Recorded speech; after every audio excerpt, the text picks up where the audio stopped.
తెలియజేశాడు, పేతురు గారికి తెలియజేశాడు, అలాగనే యెషయా గారికి తెలియజేశాడు, యోధా గారికి తెలియజేశాడు. వీరు ముగ్గురు ఒకే సంగతిని చెబుతూ ఉన్నారు. ఏమిటనంటే సాతానుగా మారిన ఆ దూతలను గెలిచి బంధించి ఆ చీకటి గల బిలాములో నిత్య పాశములో వారిని బంధించాడు అని చెబుతూ ఉన్నాడు. అయితే మరి ఆ సాతానుగా ఎన్ని ఏళ్ళు అక్కడ బంధించాడు అన్న సంగతిని కూడా చెబుతున్నాడు యోహాను గారు. ఎన్ని ఏళ్ళు బంధించాడు? ఎంతో కాలం, వేల సంవత్సరాలు బంధించి ఉంచిన తరువాత ఈ బంధించిన కాలమంతా ఎప్పుడు, ఈ జరిగిన కాలమంతా ఎప్పుడు, ఈ జరిగింది ఇదంతా ఎప్పుడు జరిగింది అని అంటే ఈ లోకం పుట్టక మునుపు అవ్వ ఆదాములే లేనప్పుడు ఇదంతా జరిగినట్లుగా మనము చూడగలుగుతాం. ఇదంతా కూడా ఈ సృష్టి కలిగించక మునిపే జరిగింది.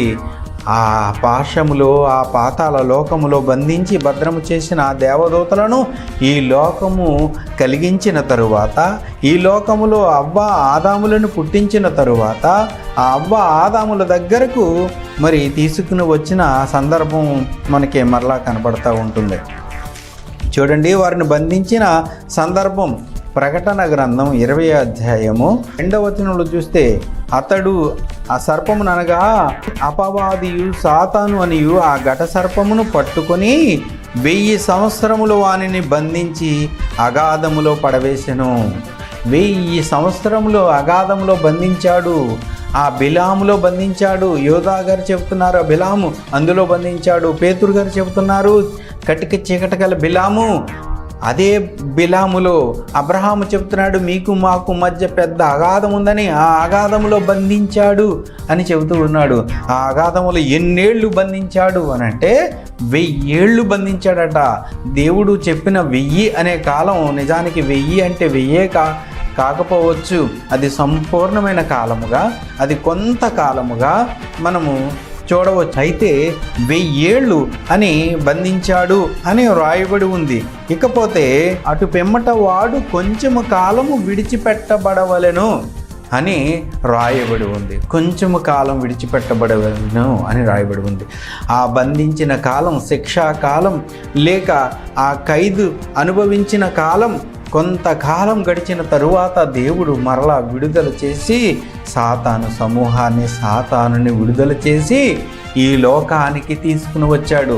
ఎందుకు తీసుకుని వచ్చాడో అన్నది ఆలోచన చేస్తే సర్వమానవాళిని పరిశోధించటానికి, పరీక్షకు లోను చేయటానికి, ఆ పరీక్షను గూర్చిన సందర్భమే మొన్నటి వారం మీరు విన్నారు. మొట్టమొదటిగా మన తల్లిదండ్రులను పరిశోధించాడు, సాతానుతో పరిశోధించాడు దేవుడు. అక్కడ ప్రత్యక్షమైంది. కొంచెము కాలం విడిచిపెట్టబడవలెను అని రాయబడి ఉంది చూశారు. అది ఇదిగో అవ్వ ఆదాముల దగ్గరకు వచ్చినటువంటి కాలము.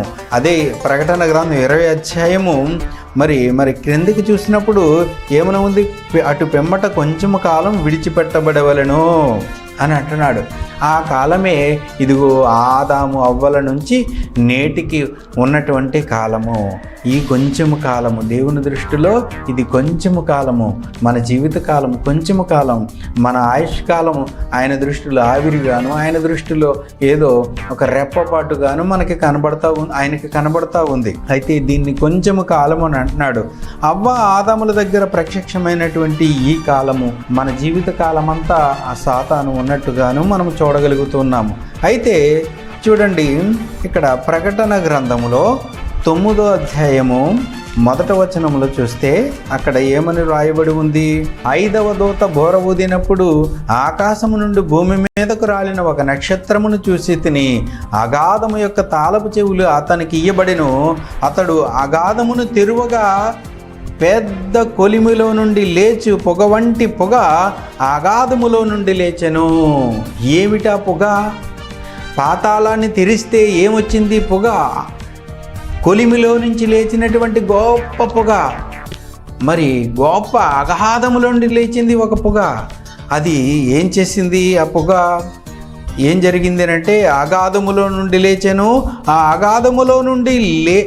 అగాధములోని పొగ చేత సూర్యుని వాయు మండలము చీకటి కమ్మింది. అగాధములో నుంచి లేచినటువంటి ఈ పొగ సూర్యుడిని మొత్తం చీకటిగా చేసేసింది.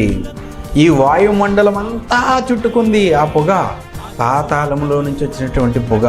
ఈ పొగ ఎవరో కాదు, మరి అపోస్తలుడైన పౌలు గారు చెప్తున్నారు, ఈ పొగ ఎవరు? ఈ పాతాళములో నుంచి లేచినది ఎవరు?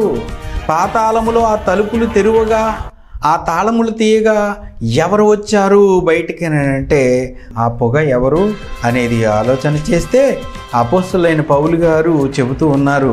మరి ఎఫెసీయులకు రాసిన పత్రిక 6వ అధ్యాయము 12వ వచనంలో ఏమని తెలియజేస్తున్నారు? ఆ పొగ ఏమిటో అక్కడ ఎఫెసీయులకు రాసిన పత్రిక 6వ అధ్యాయం 12వ వచనం, ఏలయనగా మనం పోరాడునది శరీరులతో కాదు కానీ ప్రధానులతోనూ అధికారులతోనూ ప్రస్తుత అంధకార సంబంధులకు లోకనాథులతోనూ ఆకాశ మండలమందుండు దురాత్మల సమూహములతో పోరాడుచున్నాము.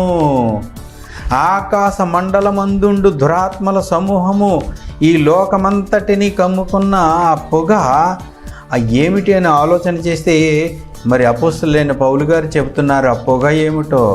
ఆ పొగ ఏమిటో చెబుతూ ఉన్నారు. ఆ భయంకరమైన పొగ ఏమిటి అని ఆలోచన చేస్తే అది దురాత్మల సమూహం.